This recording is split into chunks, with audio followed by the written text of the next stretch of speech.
When a blue-skinned girl pointed at me and said, maybe that human will help us, I didn't know that in 3 days I'd be fighting her father barehanded, a man who saw his own daughter as a weapon. For 3 years I'd been hiding from the guilt of 12 dead, and now a little alien child saw a hero in me before I believed it myself.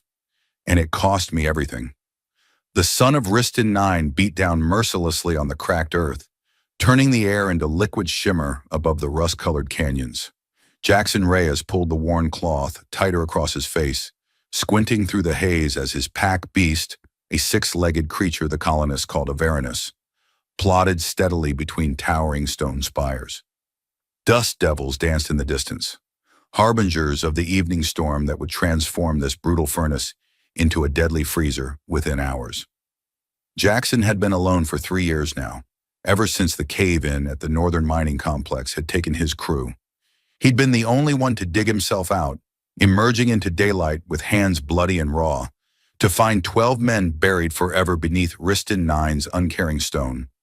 Some nights he still heard their voices calling from below, their screams echoing in his dreams until he woke gasping and covered in cold sweat.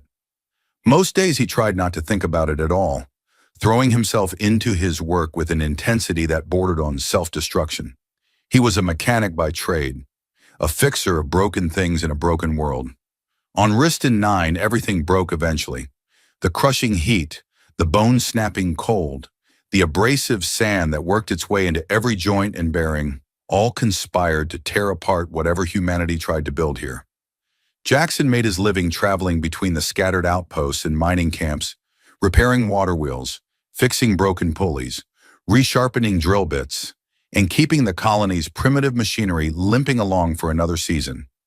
It was solitary work, which suited him fine.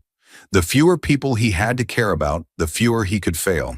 The Varanus suddenly lifted its broad head, nostrils flaring wide as it caught a scent on the wind.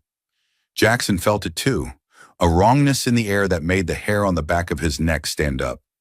Years of survival had honed his instincts to a razor's edge, taught him to read the subtle signs that meant the difference between life and death in this unforgiving wilderness. He reached for the long knife strapped to his thigh, calloused fingers closing around the worn leather grip, eyes scanning the canyon walls with practiced wariness. Nothing moved except the wind-driven sand, but something was out there. He could feel it in his bones, that primal warning that predators and prey both understood. Then he saw it, a cloth banner, torn and faded by the relentless sun, tied to a jutting rock. The pattern was unmistakable, 3 parallel lines intersected by a fourth, the universal distress signal that every traveler learned before venturing into the deep desert. But the cloth itself was wrong, the weave too fine, the color too vivid even in its sun-bleached state. Not human manufacture. His jaw tightened as understanding settled over him like a heavy cloak. Jackson had heard the stories everyone had. Blue-skinned travelers from beyond Riston 9, refugees and criminals fleeing wars among the stars. The colony governors claimed the aliens were dangerous, that they carried diseases, that they shouldn't be trusted under any circumstances. But Jackson had also heard other stories, whispered in the drinking halls late at night when the overseers weren't listening, of aliens no different than humans, just trying to survive in an uncaring universe that seemed determined to crush them all. His moral code, forged in the crucible of his own guilt and loss, was simple. You didn't leave someone to die in the desert, not if there was a chance you could help, not if you could live with yourself afterward. Even if it cost you everything you had left, even if it meant putting yourself in danger, you answered the call. Otherwise, what was the point of surviving at all? He urged the Varanus forward with a gentle pressure on its harness, following the signal deeper into unknown territory where the maps were unreliable and the dangers were legend. The canyon narrowed, walls rising like the teeth of some buried giant, casting shadows that moved and shifted as the sun climbed toward its zenith. Shadows lengthened despite the climbing sun, playing tricks on his tired eyes. He would need to find shelter soon, before the temperature plummeted and the night predators emerged from their lairs, hungry and fearless. But first, he needed to find whoever had tied that cloth and left it fluttering in the wind like a prayer. The wreckage lay sprawled across a narrow defile, partially buried in sand that had drifted against the canyon wall like snow in some frozen wasteland. At first glance, Jackson thought it might be some kind of windship, the sail-powered craft that occasionally tried to cross the deep desert and usually ended up as bleached bones and twisted metal. But the construction was all wrong, the framework too delicate, the materials too strange and smooth, nothing like the rough-hewn timber and salvaged metal of human vessels. This was alien work, and it had crashed hard, leaving a scar in the sand that spoke of violence and desperation. He dismounted slowly, muscles protesting after hours in the saddle, and secured the Varanus to a stunted stone root tree that clung to life in a crack between rocks. The beast lowered its head to search for moisture in the shade, its rough tongue rasping against stone. Jackson approached the wreckage cautiously, one hand on his knife hilt, boots crunching on scattered debris that glittered strangely in the harsh light. The air smelled of scorched metal and something sharper, more acrid that made his eyes water. Blood, but not human blood. The scent was different, carrying notes of copper and something else he couldn't identify. His hand tightened on the knife hilt until his knuckles went white. A sound reached him, barely audible above the wind that moaned through the canyon like a dying man's last breath. A whimper, quickly stifled as if the person making it had remembered that noise attracted predators. Jackson circled the wreckage slowly, boots crunching on scattered debris, every sense alert for danger or deception, until he saw them huddled against the broken hull like small animals seeking shelter from a storm. The woman lay against the broken hull, one arm bent at an unnatural angle that made Jackson wince in sympathy, her breathing shallow and labored like someone who'd been running for far too long. Her skin was blue, a deep azure that seemed to catch and hold the fading light like water reflecting sky. Darker patterns like tattoos or natural markings traced elegant lines along her arms and the side of her exposed neck, beautiful in a way that was utterly alien and yet somehow familiar. Her face was gaunt with pain and exhaustion, high cheekbones sharp beneath skin stretched tight over bone, lips cracked and bleeding from dehydration. But it was her eyes that held him, dark and fierce and full of desperate calculation, the eyes of a cornered animal that would fight to the death rather than surrender. Behind her, partially hidden in the shadow of the wreckage where the sun couldn't quite reach, stood a child. Small, perhaps 7 years old, with skin a lighter shade of blue than her mother's, like morning sky compared to deep ocean.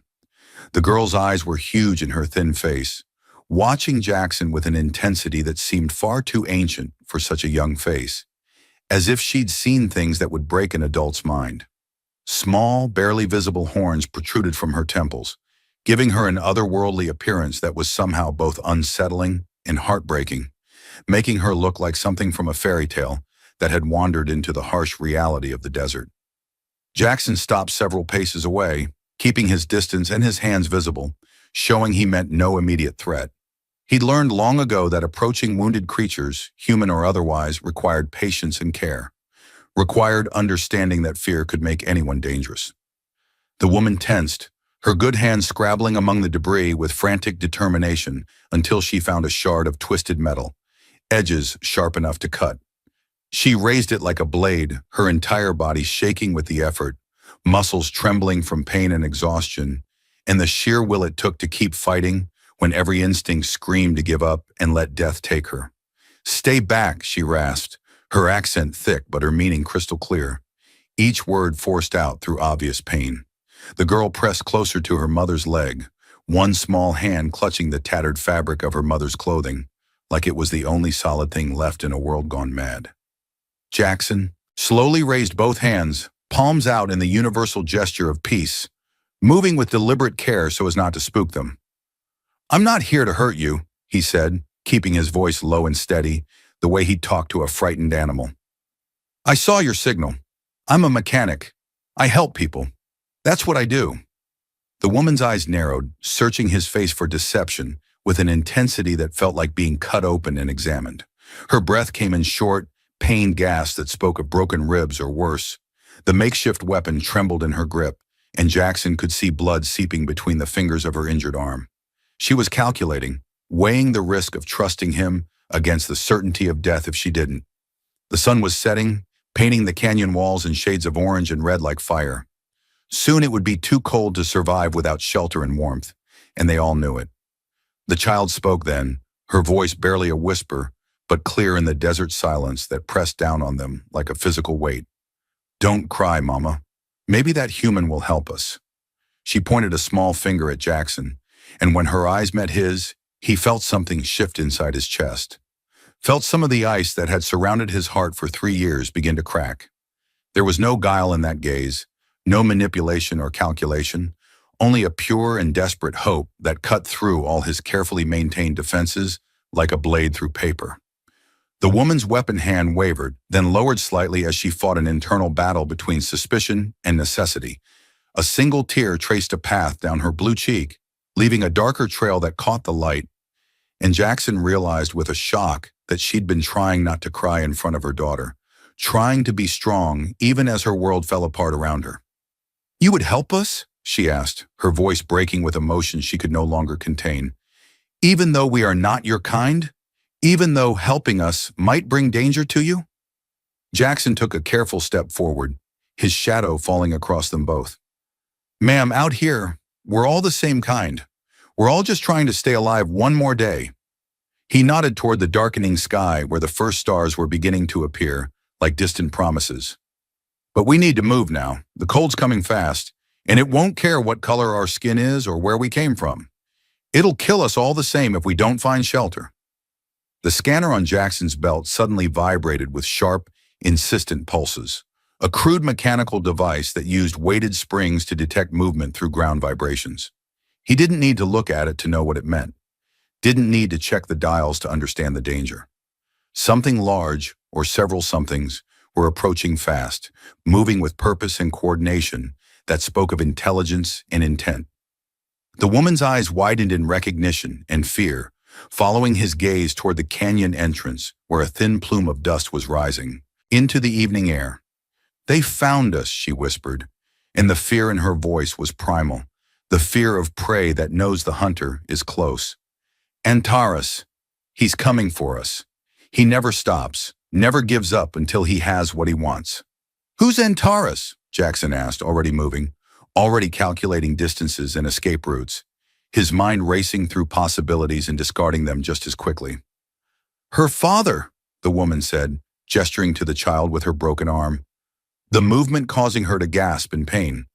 "He wants to take her back to our homeworld, to make her into something she should never be, to twist her and shape her until there's nothing left of the child she is now." She broke off, her face twisting with pain and fury, and a mother's desperate love. "He will kill anyone who stands in his way. He'll kill you without hesitation, without mercy, just for being here." Jackson looked at the woman, at her broken arm and blood-soaked clothing that told stories of desperate flight and narrow escapes, at the child clutching her mother's leg with white-knuckled determination. He thought of his crew, 12 good men buried beneath tons of stone, while he clawed his way to freedom alone, and the guilt he'd carried ever since like chains wrapped around his soul. He thought of all the times he'd told himself he would never again fail to save someone who needed him, would never again have to live with the weight of preventable death on his conscience. "Then we don't let him take her," he said simply, his voice carrying the weight of an oath spoken before witnesses. "Can you walk? Can you stand on your own?" The woman tried to stand, gathering her strength for one supreme effort, made it halfway up before her legs buckled like broken sticks. Jackson caught her before she hit the ground, feeling the feverish heat of her skin through her clothing, the way her body trembled with exhaustion and shock. She was worse off than she'd let on, probably concussed from the crash, definitely in shock from blood loss and trauma. She wouldn't last the night without treatment and warmth, wouldn't see another sunrise without help. "Mama," the child whispered, her voice trembling with fear she could no longer hide, tears finally spilling down her blue cheeks. Jackson made his decision in a heartbeat, the way he'd learned to make decisions in the mining tunnels when hesitation meant death. He hooked one arm under the woman's shoulders, supporting her weight as gently as he could. "Kid, what's your name?" "Liani," the child said, her voice steadying as she fought to control her fear, showing courage that most adults would struggle to match. My name is Liani, and my mama is Asira. Liani, I need you to run with us. Can you do that? Can you be brave for your mama? Jackson met her eyes, seeing the intelligence and determination there, seeing something that reminded him of the best soldiers he'd ever known. The girl nodded, a sharp, determined movement that reminded Jackson of soldiers accepting orders before a dangerous mission. Too much courage for such a small body to contain, too much responsibility for such young shoulders to bear. Then let's move before they catch us out in the open. The Varanus protested the extra weight with a deep rumbling sound in its chest, shifting uneasily under the unfamiliar burden, but obeyed Jackson's commands when he spoke firmly to it. The beast lumbered into a shuffling trot that was the fastest it could manage while pulling the travois Jackson had hastily assembled from wreckage and rope, leaving a trail in the sand that would be easy to follow. The woman lay unconscious on the makeshift stretcher, secured with rope scavenged from his supplies and padded with his spare shirt. Liani sat beside her mother, one small hand pressed against the woman's chest as if she could keep her alive through sheer force of will, as if her touch alone could anchor her mother to this world. Jackson walked beside the Varanus, one hand on its harness to steady it over rough ground, eyes constantly scanning the darkening landscape for threats or opportunities. Behind them, growing steadily closer despite his best efforts, he could hear the unmistakable sounds of pursuit, the rhythmic pounding of running feet on stone and sand, the harsh breathing of trained hunters who knew their business, the occasional shout in a language he didn't understand, but whose meaning was clear enough. They were closing the distance with professional efficiency, cutting off potential escape routes, herding their prey toward a predetermined killing ground. They were closing the distance too quickly, moving with the confidence of hunters who knew their prey was wounded and weak. The temperature was already dropping from the brutal 50 degrees of high sun to something barely above freezing, the change so rapid it made his ears pop. In another hour it would be -70, cold enough to kill in minutes, cold enough to freeze exposed flesh solid and snap bones like dry twigs. Jackson's destination was a rock formation he'd spotted earlier in the day, a cluster of boulders that might provide some shelter and concealment if they could reach it before full darkness fell. It wasn't much, barely more than a temporary refuge, but it was their only chance of surviving the night with enemies on their trail. "Why are you helping us?" Liani asked suddenly, her voice clear despite the wind that was beginning to rise, carrying the promise of the coming night's brutal cold. The question was direct, innocent, the kind only a child would ask. Jackson glanced down at her, seeing the way she studied his face with those unnerving dark eyes that seemed to see straight through to his soul. The girl's expression was serious, curious, but not suspicious, as if she genuinely wanted to understand rather than challenge. "Because it's the right thing to do," he said after a moment of consideration. "But we're not your people. We're Azurian. You're human. Humans don't help Azurians. Everyone knows that. Mama told me humans and Azurians have been enemies for a long time." "This human does," Jackson said firmly, his voice carrying conviction he hadn't felt in years. "Why?" Liani persisted, her child's need to understand the world driving her questions. "What makes you different from the others?" Jackson was silent for a long moment, remembering 12 names, 12 faces, 12 voices he'd never hear again, 12 families who'd received news that tore their worlds apart. "Because I couldn't help someone once, when it mattered most," he said finally, his voice rough with emotion he'd thought he'd buried. "I had friends, good men, and when they needed me, I failed them. They died while I lived, and I've been carrying that weight ever since. I won't make that mistake again. I can't. It would break me completely." Liani considered this with the seriousness of a much older person, her young face thoughtful in the fading light. Then she nodded as if satisfied by his answer, as if she'd heard the truth in his words and found it acceptable.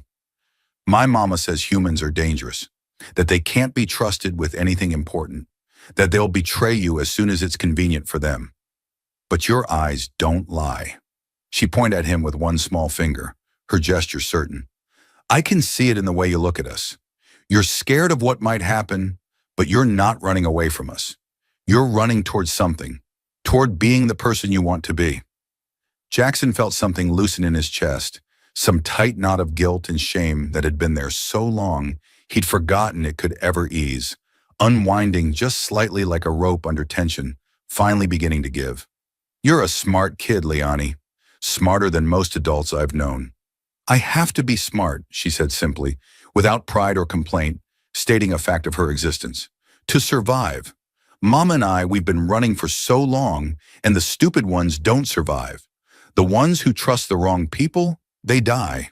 But you're not the wrong people. I knew it as soon as I saw you." They reached the rocks as full darkness fell like a curtain dropping, and the temperature plummeted like a stone into black water, the change so sudden and brutal it stole breath from lungs and made exposed skin burn with cold. Jackson worked quickly despite his exhaustion, unloading supplies with practiced efficiency, securing the Varanus in a wind-protected hollow where it would have some shelter from the worst of the cold, and laying out the woman in the most sheltered spot he could find among the boulders. His fingers were already numbing despite his gloves, growing clumsy and slow, his breath condensing into ice crystals that sparkled briefly in the faint light of Riston IX's single moon rising above the canyon rim like a pale eye opening to watch their struggle. The woman stirred, her eyes fluttering open as consciousness returned in fits and starts, swimming up from dark depths where pain and fear waited. "Liani," she whispered, her voice hoarse and desperate, the single word containing all her terror and love. "Where is my daughter? Is she safe?" "I'm here, Mama," the girl said quickly, pressing close to her mother's side, small hands finding her mother's good hand and holding tight. "The human brought us to shelter. He's keeping us safe like I said he would. I told you his eyes didn't lie." The woman's eyes found Jackson's face, struggling to focus through pain and fever.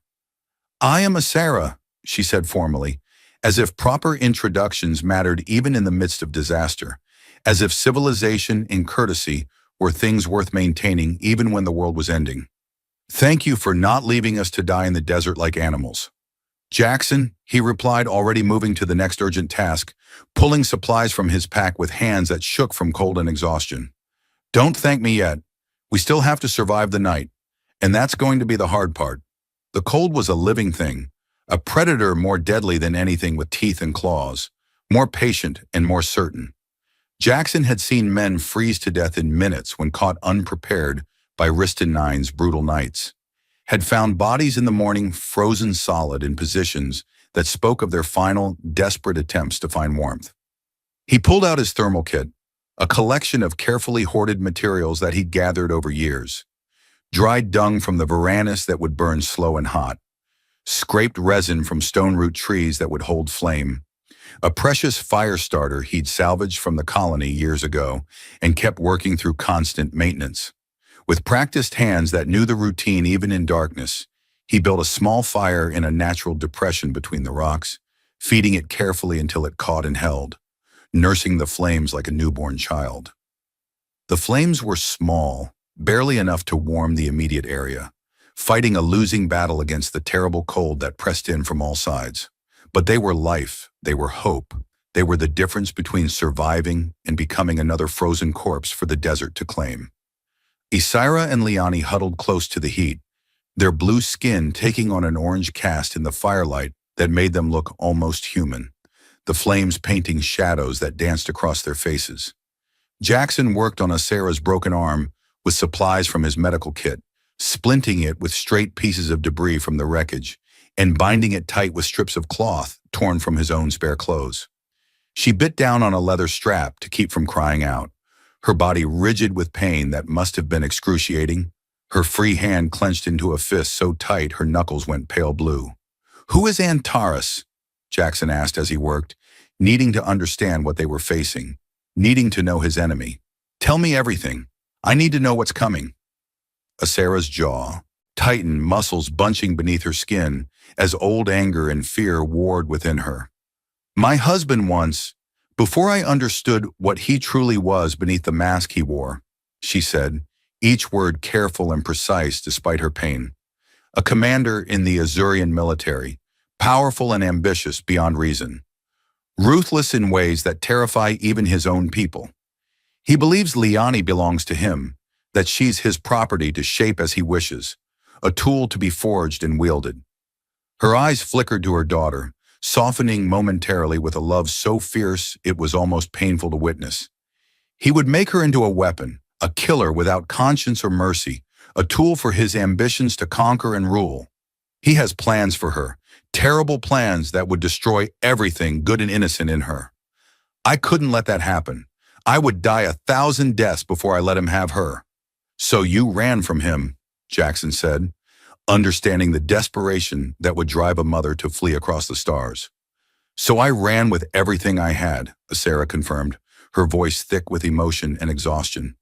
For 2 years we've been running, across worlds and through wastelands, always one step ahead of his hunters, never sleeping in the same place twice, always moving, always hiding, always afraid, until our craft failed us here on this cursed planet, until we crashed in this desert and I thought it was finally over. She looked at Jackson, her dark eyes full of a fierce, desperate pride that refused to die even in the face of impossible odds. I would rather die free than live as his prisoner, and I would rather Liani die free than live as his slave, even though it would break me to lose her. Jackson finished binding the splint as securely as he could, checking the tightness to ensure it would hold, and sat back on his heels.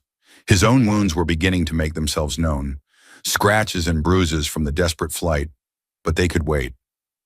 Nobody's dying tonight if I have anything to say about it, he said with conviction. Not on my watch. Liani spoke up from where she'd been watching the fire dance, her young face thoughtful and worried in the flickering light. Antares is very strong, stronger than any human, she said quietly. He has warriors with him, trained fighters who have killed many times before. They have bows and blades and they know how to use them. They won't stop until they find us. They never stop. How many? Jackson asked, needing to know the numbers he was facing. The girl held up both hands, all fingers spread wide, then opened and closed them again. This many when we first ran, maybe more now. He keeps adding new hunters, new trackers. The more we run, the more he sends after us. 10 or more trained warriors against one mechanic, a wounded woman and a child. The odds weren't just bad, they were suicidal. Jackson had fought before, in the colony wars between outposts over water rights and in personal disputes that had escalated. Beyond words, but he'd never been a soldier, never been trained for combat. He was a builder, a fixer, someone who put things together rather than tearing them apart, someone who believed in creation rather than destruction. But sometimes when you couldn't fix something, you had to break it first. Sometimes you had to destroy before you could build something better. Liani, he said, drawing the girl's attention with his serious tone, making sure she understood how important this was. I need you to stay here with your mother and keep the fire burning, but keep it small so the smoke doesn't give away our position. Can you do that for me? The girl nodded solemnly, her face showing understanding beyond her years. Good. If anyone comes who isn't me, anyone at all, you hide immediately. There's a crack in the rocks over there. See it? He pointed to a narrow crevice, barely visible in the firelight, a shadow darker than the surrounding stone. You can squeeze through because you're small, but an adult can't fit. You take your mother's hand and you pull her as deep as you can go into that crack. You hide in there, and you stay completely silent no matter what you hear outside. Do you understand? Where are you going? Sarah asked, her good hand reaching out to grip his arm with surprising strength for someone so injured, her fingers digging into his flesh. You're going to fight them, aren't you? You're going to fight them alone. To buy us some time and even the odds if I can, Jackson said honestly, seeing no point in lying to her. He checked his knife, tested the edge with his thumb, and found it sharp enough to satisfy him, and then pulled out a compact crossbow from his pack, a weapon he'd built himself from salvaged parts and scrap metal over long winter nights. It wasn't much compared to military weapons, wasn't fancy or sophisticated, but it was quiet and deadly at close range, and he'd practiced with it until he could hit a target in near darkness. He had 6 bolts, each one carefully maintained and sharpened. He would have to make them count, would have to make every shot matter. Asira's grip tightened painfully, her voice desperate and fierce. You don't have to do this for us. We're nothing to you. Just strangers you found in the desert. You don't owe us anything. You could leave right now and no one would blame you." Jackson met her eyes, seeing the fear there, the knowledge of what he was about to face. "That's where you're wrong," he said quietly but with absolute certainty. "The moment your daughter pointed at me and said maybe I'd help, the moment I decided to answer your distress signal instead of riding past, you stopped being strangers. You became my responsibility, and I don't abandon people who need me. Not anymore. Not ever again." He gently pulled free from her grasp, feeling the weight of her trust and fear like a physical thing, and turned toward the darkness beyond the firelight where death waited with patient certainty. "Keep the kids safe, Asera. That's all I ask. Keep her safe and warm, and I'll be back before dawn." The night was a cathedral of shadows and moonlight, the temperature now far below zero and still dropping toward the deadly depths that would come with deepest night. Jackson moved through the rocks like a ghost, his breath held to prevent the telltale fog of condensation that would give away his position to watching eyes. He'd wrapped his hands and face in dark cloth, obscuring his silhouette and breaking up the human outline that trained hunters would recognize. The hunting skills he'd learned as a boy on the colony's outer reaches came back to him now, muscle memory taking over where conscious thought would be too slow, instincts honed by necessity guiding his movements. He found their trail easily enough, the pursuers not bothering to hide their approach anymore. The Azurian hunters weren't trying to hide their approach. Confident in their numbers and their prey's weakness, moving with the assurance of professionals who knew their business. Jackson counted 8 figures moving in a loose formation through the canyon, with 2 more hanging back as a rear guard to prevent escape or ambush. All were Azurian, their blue skin almost invisible in the darkness except where moonlight caught exposed faces and hands, turning them into floating masks in the night. They carried bows of elegant curved design, short swords that gleamed with careful maintenance, and hunting spears with broad blades designed to kill quickly. They moved with the easy confidence of trained fighters who had killed before and would kill again without hesitation. At the front was a figure that had to be Antares, standing out from the others not just by size but by presence. Taller than the others by a head, broader through the shoulders with the build of a warrior in his prime, he moved with a predator's grace that spoke of absolute confidence in his abilities. Even from a distance, Jackson could feel the threat radiating from him like heat from a forge, could sense the casual cruelty and iron will that drove this man to pursue his escaped wife and child across the stars. This was a man who expected obedience as his natural right, who had taken it as his due to control others, to bend them to his will or break them in the attempt. Jackson positioned himself on a rocky outcrop above the trail where shadows were deepest, crossbow loaded and ready with a bolt in the channel. He didn't want to kill anyone if he could avoid it, each death a weight on his soul that would never fully lift. Taking a life, no matter how justified, left a mark that never fully healed, a stain that grew darker with each additional death. But he would do what was necessary to protect Asera and Liani, would cross any line and pay any price if it meant they survived. Some lines once drawn could not be uncrossed, but some prices were worth paying no matter the cost. He waited with the patience of a hunter, until the lead scouts were directly below him, close enough that he could hear their breathing and the soft clink of their equipment. Then he fired, the crossbow making only a soft thwip of sound that was swallowed by the wind. The bolt took the first Azurian in the thigh, a non-lethal hit designed to disable rather than kill, and the warrior went sprawling with a cry of pain that echoed off the canyon walls. The second bolt caught another scout in the shoulder before they could react, before they could even process what was happening, spinning the warrior around and dropping him to one knee. Then Jackson was moving, already abandoning his position and racing across the rocks toward his next vantage point, knowing that staying in one place meant death. Shouts erupted below, confused and angry voices calling to each other in their own language. The group scattered like startled birds, seeking cover among the rocks, weapons raised and ready, eyes scanning the darkness for their attacker. Antaras's voice cut through the chaos like a blade, sharp and commanding, organizing his warriors with the efficiency of long practice and military training. They were good, Jackson realized with sinking certainty. This wasn't going to be easy. These weren't thugs or bandits. They were professional soldiers who knew their business. He took two more shots from his new position, missing once as his target dove behind a boulder, but catching a third warrior in the arm with a bolt that punched through flesh and muscle. That was 4 down, not killed, but injured enough to slow them, to reduce their combat effectiveness. 2 bolts left in his quiver, 2 chances remaining. He needed to make them count, needed to maximize the damage before he was forced into close combat, where the odds would shift even further against him. But Antares had spotted the muzzle flash, the slight movement that betrayed Jackson's position.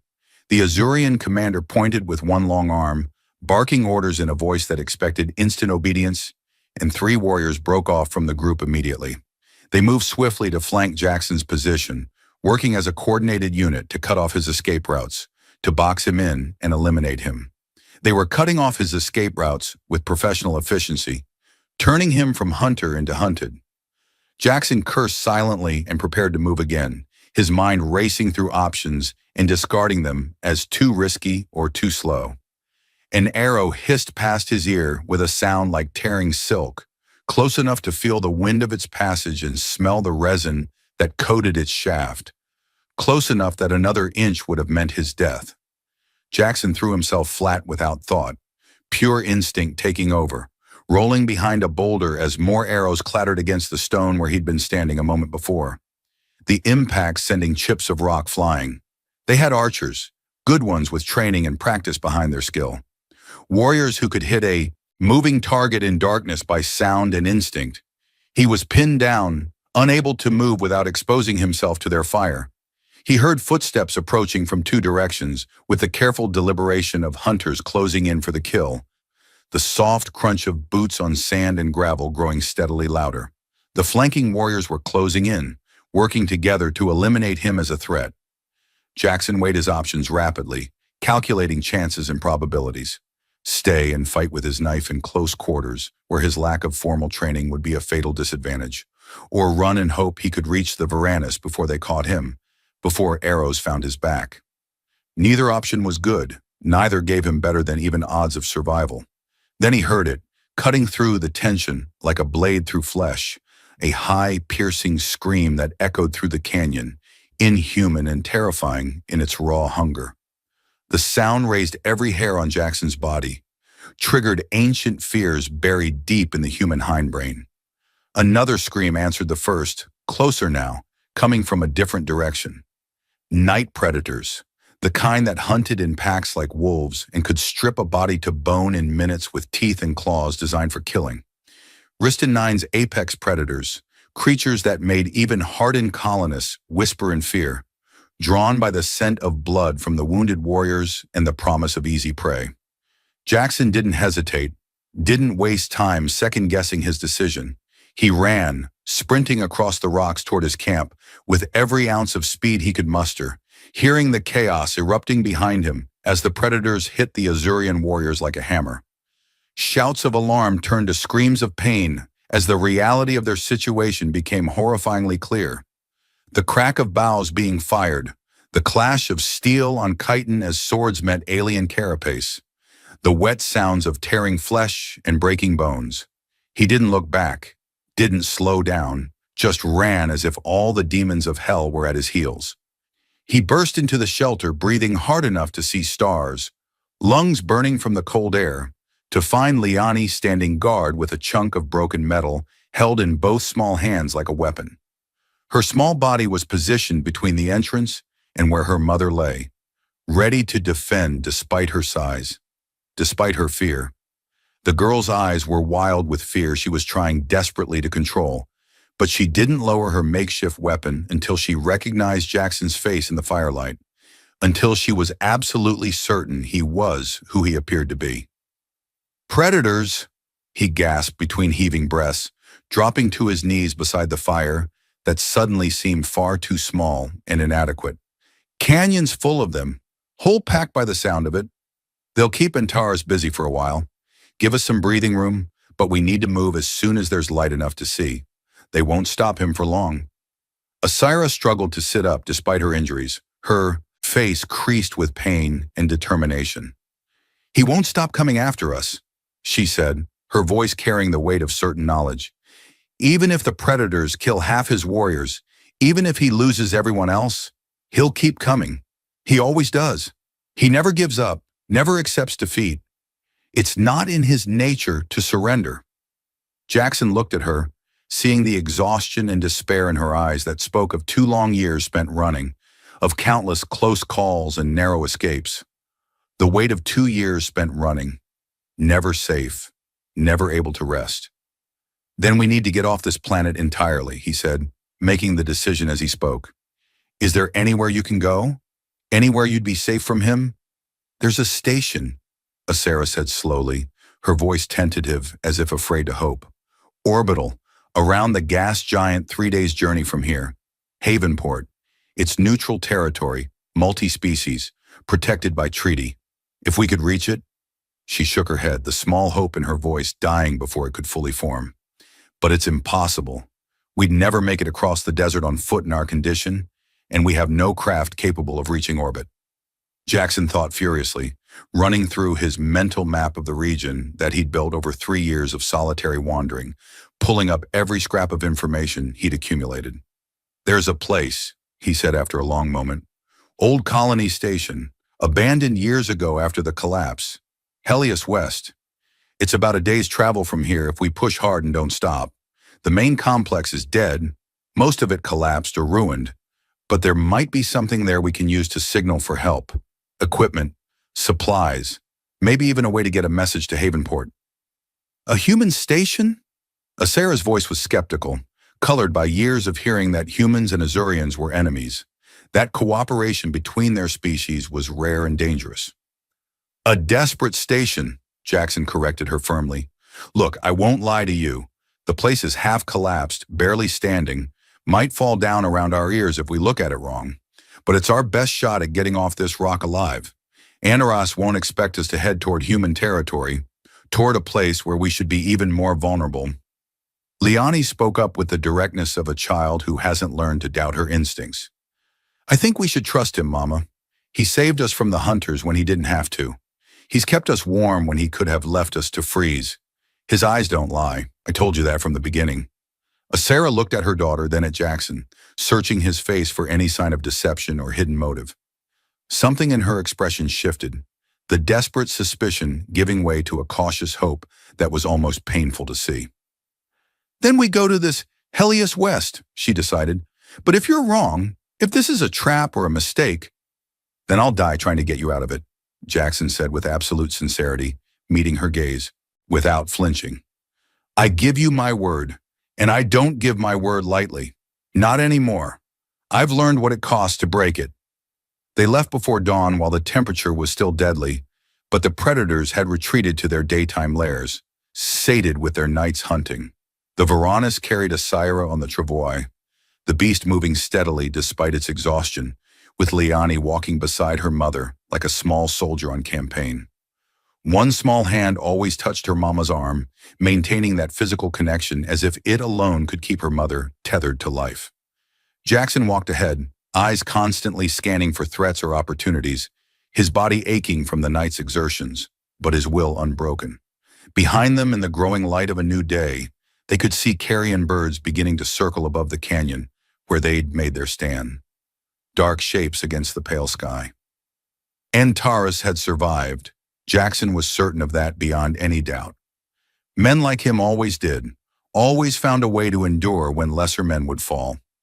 The journey to Helios West took them across terrain that tested every limit of human and Azurian endurance. Salt flats that reflected the sun like mirrors, blinding and burning exposed skin until it blistered. Razor-sharp lava fields where one misstep could slice through boot leather and flesh alike, leaving bloody footprints in the dust, and vast stretches of shifting sand that sucked at their feet with every step, trying to drag them down and hold them. The heat during the day was beyond brutal, rising to temperatures that seemed impossible for living things to endure, and they had to stop frequently to seek shade and conserve water that was running dangerously low.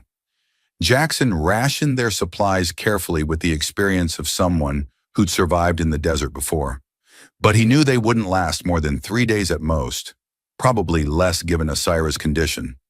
They had to reach the station, had to find water and shelter, or they would die out here where no one would ever find their bones.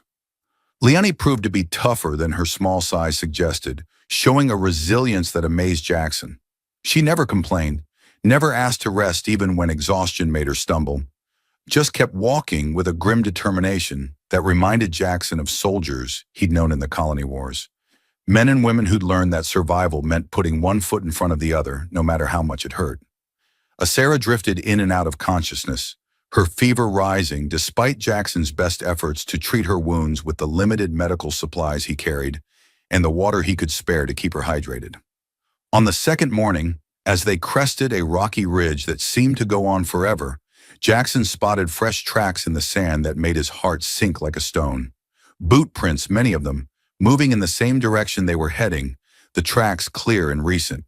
His stomach sank with the certainty of what this meant. Antras wasn't just following them anymore, wasn't simply pursuing. He was anticipating their route, using his military training and strategic mind, moving to cut them off. "He knows where we're going," Asira said weakly from the travois, her fever having broken during the night, leaving her lucid but desperately weak. Her voice was barely above a whisper, but carried bitter certainty. "He's a strategist, trained in military academies, studied tactics and warfare his entire life. He'll have studied the maps, calculated our options, eliminated the impossible. He's driving us toward Helios West like animals toward a trap."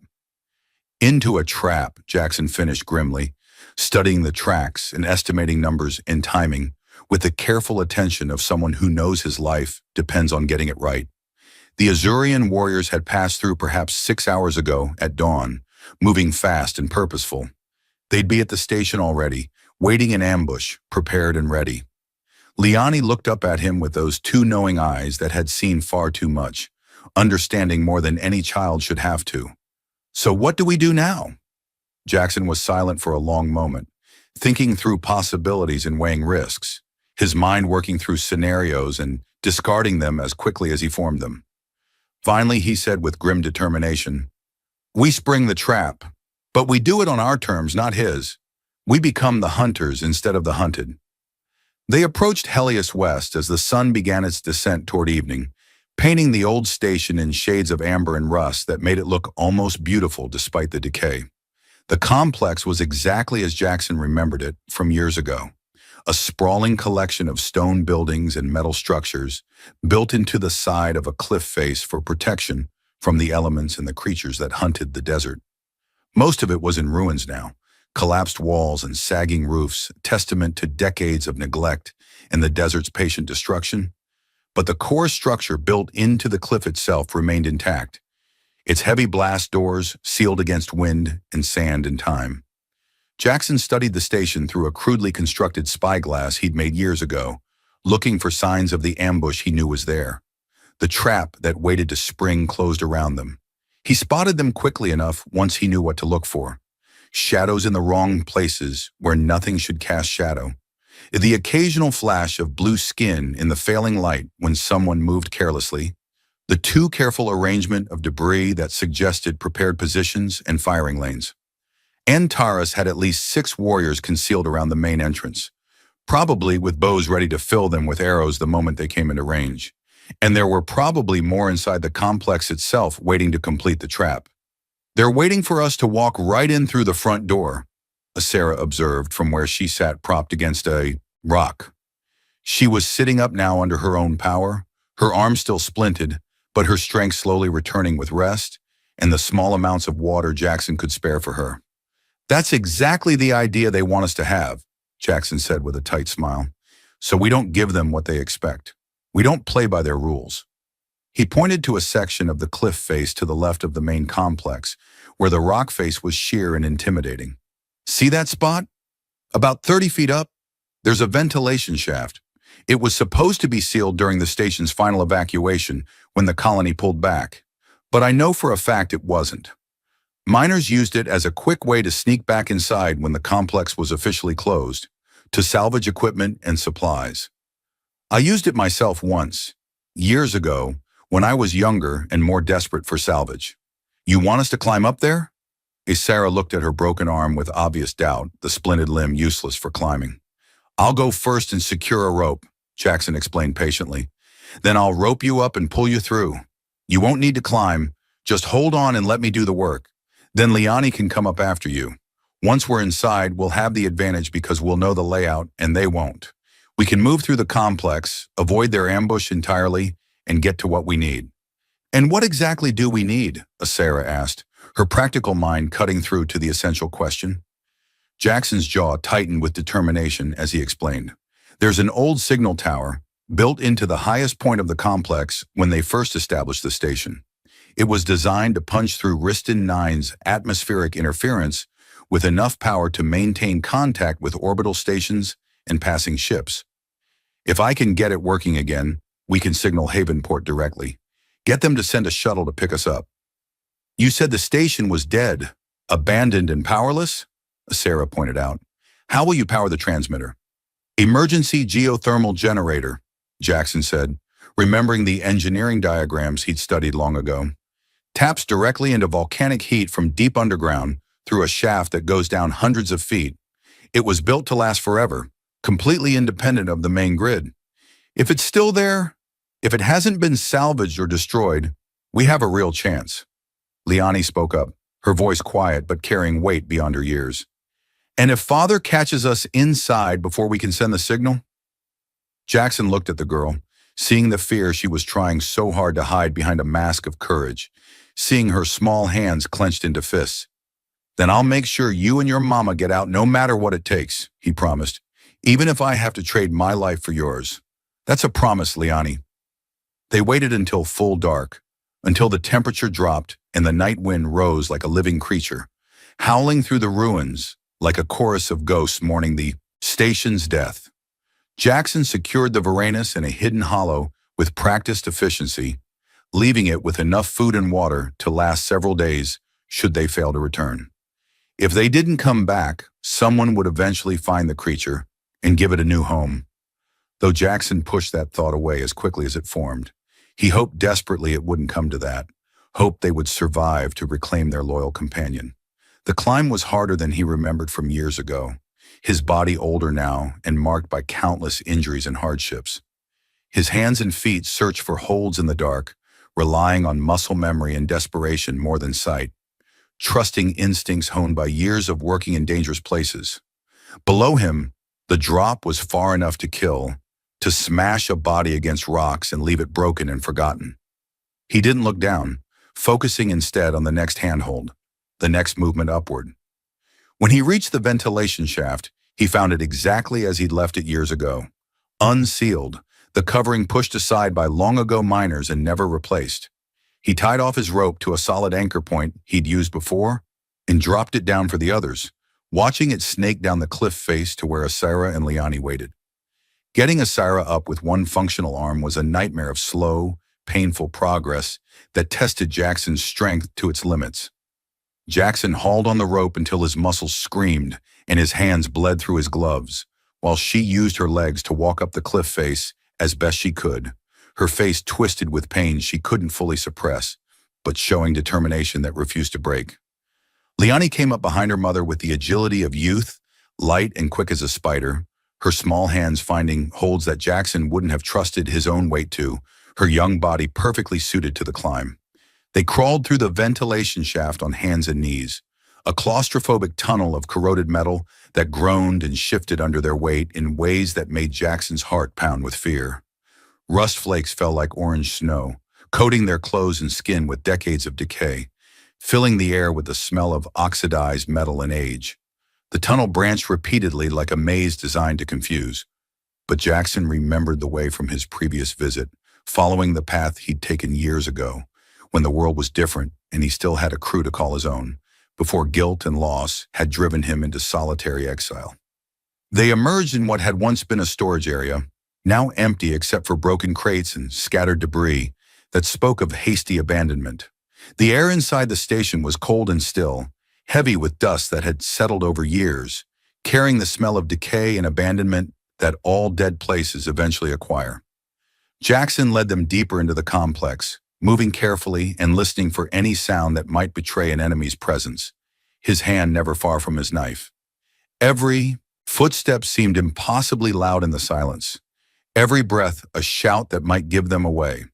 The station was a maze of corridors and rooms, most of them partially collapsed or blocked with rubble from cave-ins and structural failures. Jackson navigated by memory and instinct, occasionally consulting crude marks he'd scratched into walls during his previous visit to guide his way. They passed through sleeping quarters where beds had rotted to twisted metal frames that looked like tortured skeletons, through a mess hall where tables stood like skeletal sentinels covered in dust, through workshops where tools lay scattered and rusting, abandoned in mid-task as if their owners had simply vanished. In one of the workshops, Jackson paused as recognition flooded through him. He'd forgotten about this place, but seeing it now brought back memories, both good and painful. This had been where the station's blacksmith had worked during the colony's better days, forging and repairing tools and weapons and equipment that kept the outpost functioning. The forge was cold now, dead for years, but many of the tools remained where they'd been left, and more importantly, weapons hung on the wall like forgotten prayers.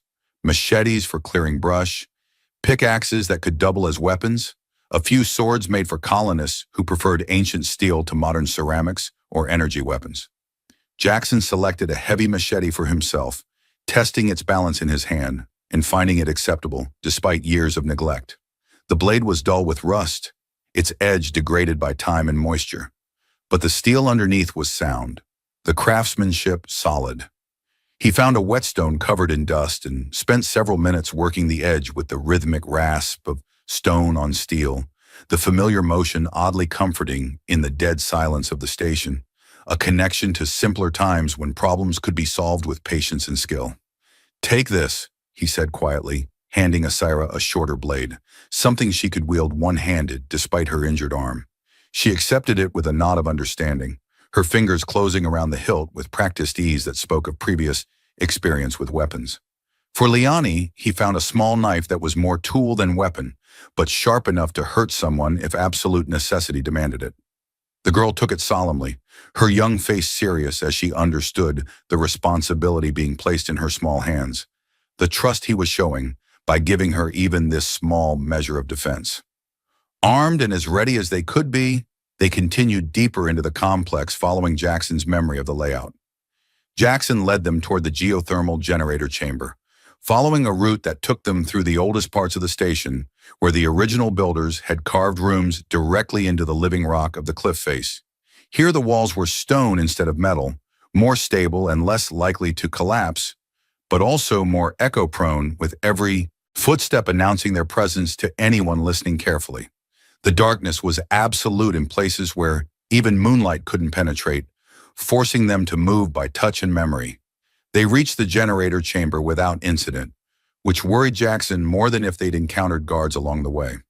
The room was vast beyond imagining, carved from solid rock by mining equipment and human determination, with a massive cylindrical shaft in the center that descended hundreds of feet into the planet's crust where temperatures reached hellish extremes. Heat rose from the depths like breath from a sleeping dragon, making the air shimmer and dance, bringing with it the smell of sulfur and minerals. The generator itself was a marvel of old technology that had outlasted the colony that built it, a maze of pipes and turbines that converted thermal energy into usable power with elegant efficiency. And it was still running, Jackson realized with a mix of relief and surprise that made him want to laugh with joy. After all these years of abandonment, the machine was still doing its job faithfully, maintaining a low and steady output that would be enough to power emergency systems throughout the complex. "It works," Asira breathed in wonder, hearing the faint hum of machinery that had survived decades of neglect, her voice carrying hope for the first time since they'd met. "Now comes the hard part," Jackson said, bringing her back to reality. "We need to route power to the signal tower, and that means going to the control center, which is going to be right where Antares expects us to be, right in the heart of his trap." As if his words had summoned doom itself, lights suddenly blazed to life throughout the complex with blinding intensity, dazzling after so long in darkness and making them cry out in pain. An alarm began to wail with ear-splitting volume, a harsh klaxon that echoed through every corridor and chamber, announcing their presence to everyone within miles. Jackson's heart sank like a stone as understanding crashed over him. They'd triggered a proximity sensor, probably something Antras had set up specifically to catch them, to flush them out of hiding. The element of surprise was gone, shattered beyond recovery. "Run!" he said urgently, grabbing Liani's hand while Asira pushed herself to move despite her injuries. They ran through a maze of corridors that all looked the same in the harsh artificial light, the alarm pursuing them like a living thing that wanted them caught and killed. Behind them, Jackson heard shouts and the pounding of feet as warriors moved with military precision. Antaras's warriors were moving to intercept with the coordination of trained soldiers, cutting off escape routes with practiced efficiency, herding them like animals toward a killing ground where they would have no chance. Jackson's mind raced desperately, calculating options and discarding plans as quickly as he formed them, searching for some way to turn this disaster into an advantage.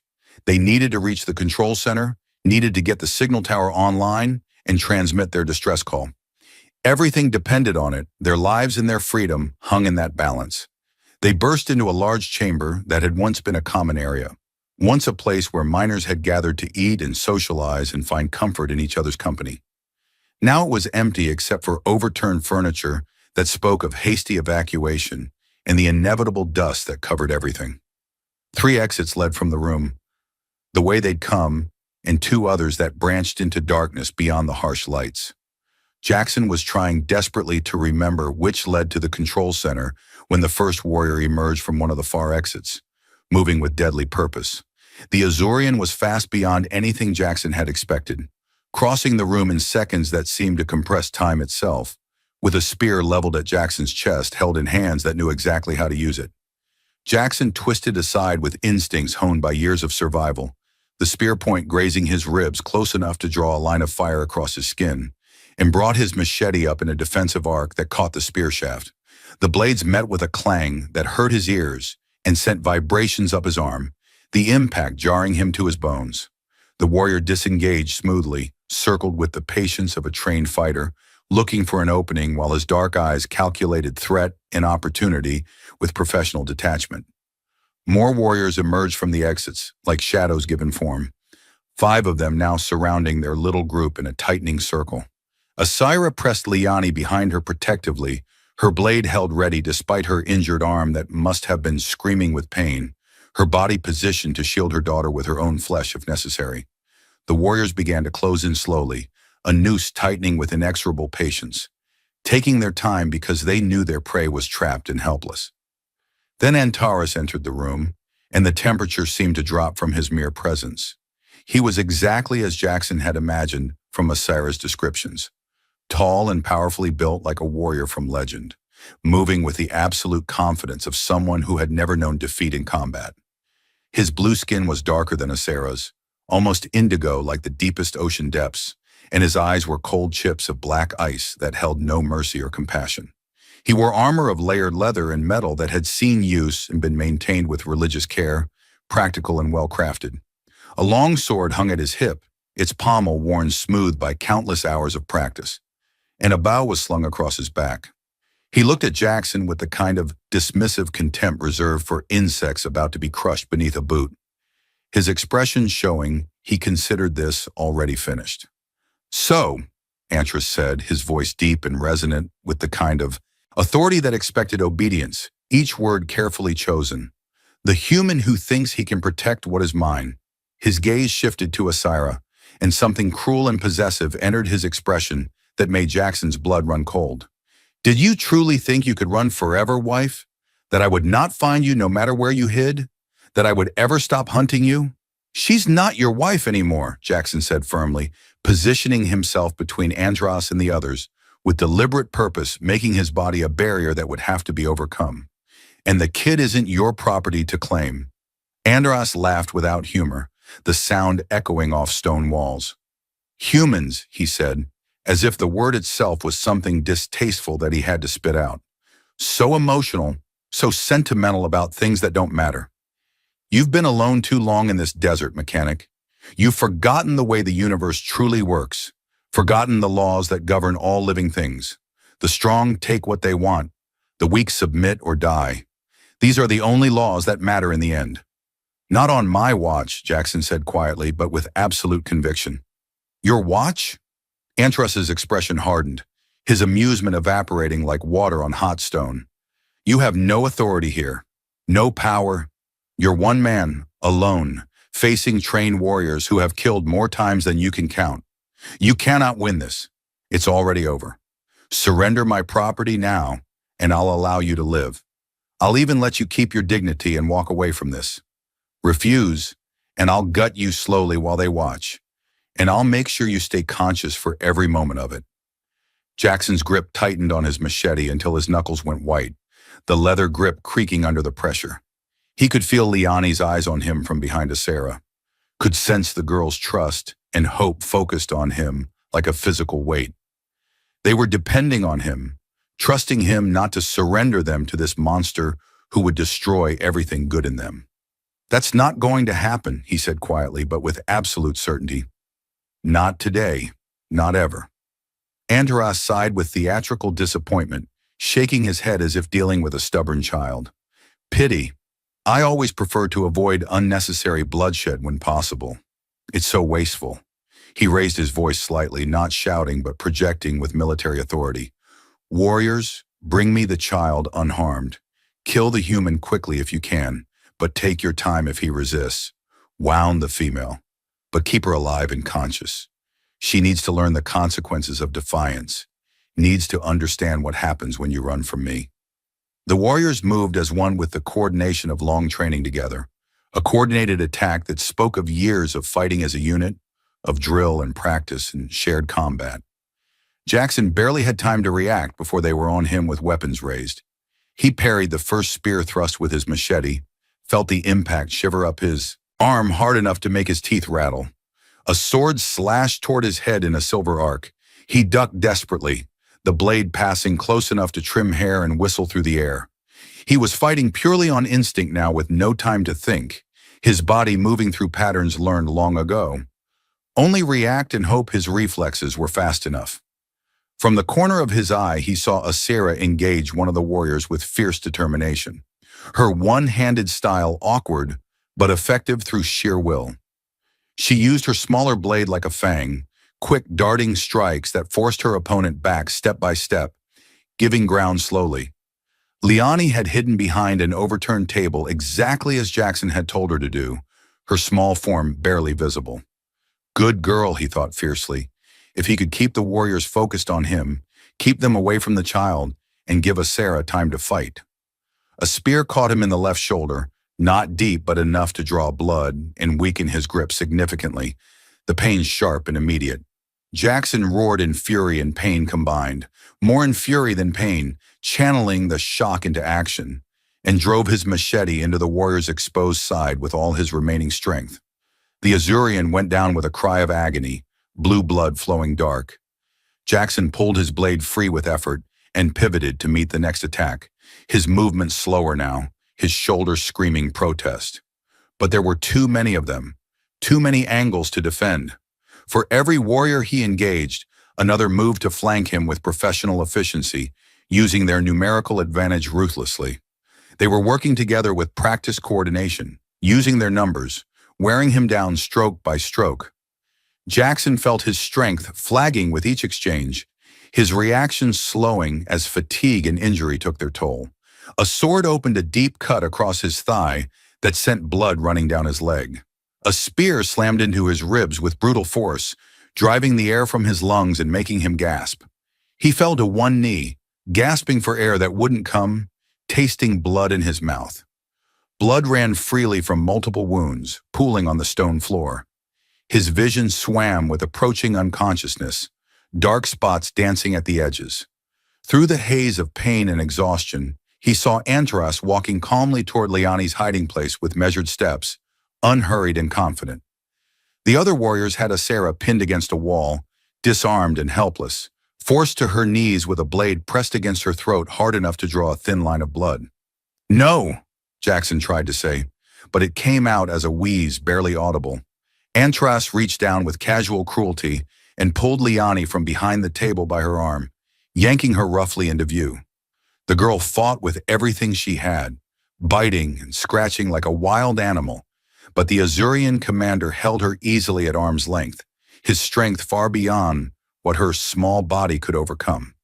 "Enough of this. Foolishness," he said calmly, as if discussing something mundane. "Liani, you're coming home with me. Your mother will be punished severely for her disobedience, and this human will die knowing he failed to save you. This is the price of defiance, the price of resisting what is rightfully mine."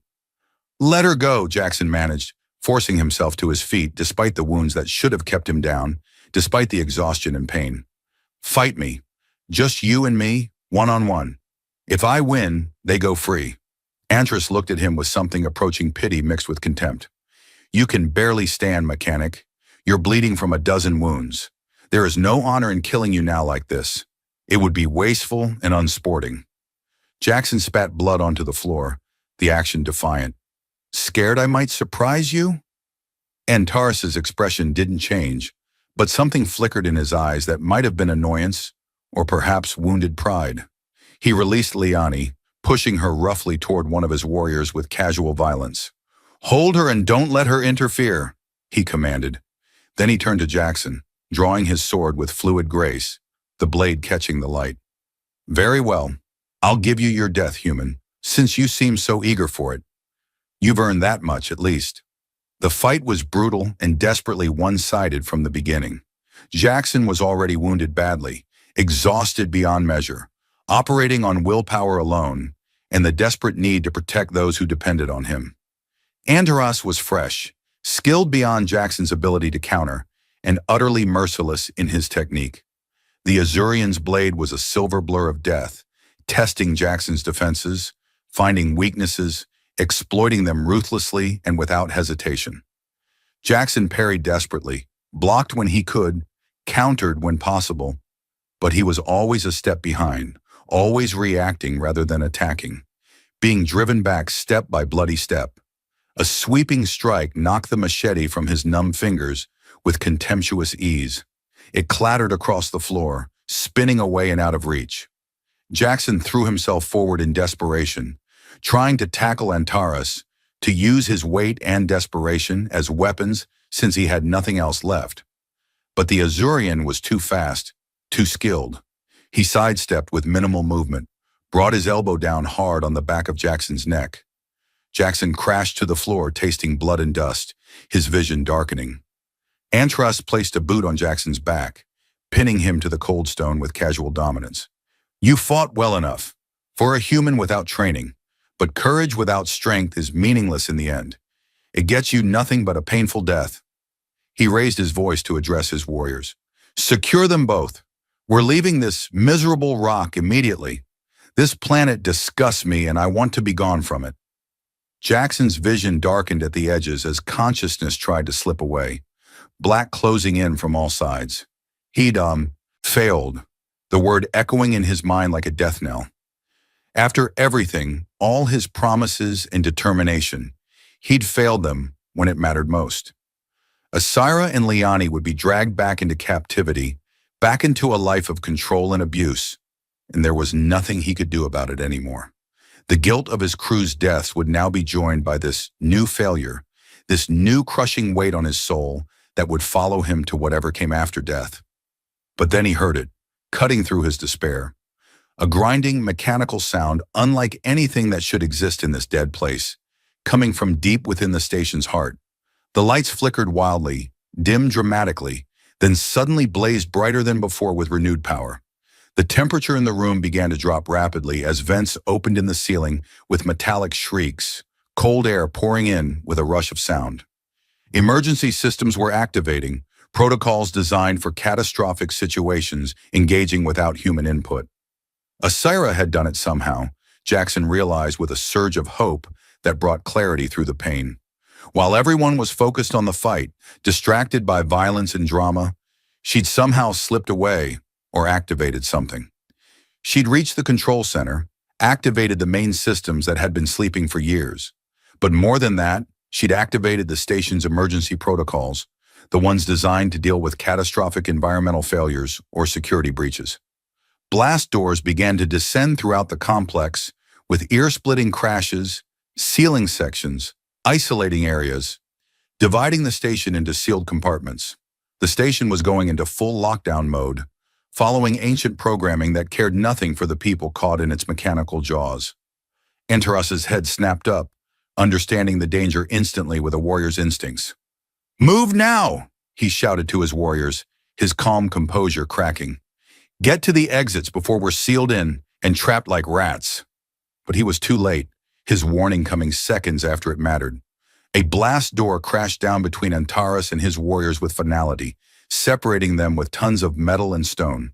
Another door sealed the exit Liani's captor was trying to reach, cutting off escape and freedom. The station was dividing them systematically, isolating them in separate chambers, according to programming written decades ago. The Azurian commander's carefully maintained control was shattering like glass, his perfect plan falling apart in moments.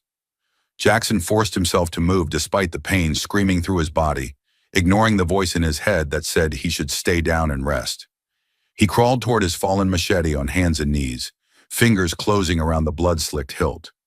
Antras realized what was happening and turned back, but Jackson was already rising despite everything, already swinging with the last of his strength. The machete caught the Azurian across, the ribs in a strike that lacked finesse but carried desperate power. Not deep, but enough to stagger him and draw dark blue blood. They fought again in the sealed chamber, but this time it was different in ways that gave Jackson hope. The blast doors had equalized the odds by removing Antares' numerical advantage, his trained warriors and their coordinated attacks.